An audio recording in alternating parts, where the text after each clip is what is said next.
Toastmaster members and guests.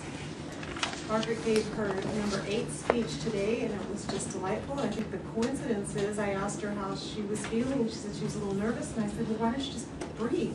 And she looked at me like, and I was trying to figure out why she's looking at me, because the whole point is to breathe. And what a great combination with the topic today about relaxing and letting humor lighten us up, you know. I mean, when we're this is a really stress-filled world, and Toastmasters can be stressful because we want to be so perfect, and I can attest to Margaret's progress.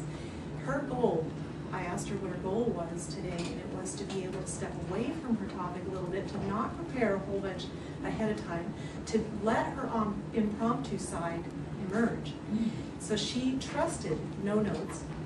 But what she did, which I thought was really good, instead of a number 8 speech where we want to go show off our knowledge and show off our research ability and go get out the, you know, the computer thing, or the, in old days, flip charts or the overheads, she didn't. She stuck with what she knows. She stuck with what she's been doing for 30 years, and she can rely on that body of knowledge inside herself. She didn't rely on the fact that this may or may not work. She didn't rely on, you know, she had real paper in front of us and real live bodies. Thank you. She had all of her visual aids were right here in front of her. There was no fail. I love that. Her, let's see, I already spoke about that. I liked her organization. She said the 2 things you need ahead of time. She went through the relaxation things, taught us the 4x4 approach, and to practice on ourselves. And that's the way she brought us in the beginning, was to make this a topic that appeals to all of us. We're all uptight. How can we learn to relax? How can we learn to practice on ourselves so that we know how much touch to give to somebody else? I love the fact that our guests were, you know, doing it for each other. It was fantastic. I would say, when I'm looking at the manual, the only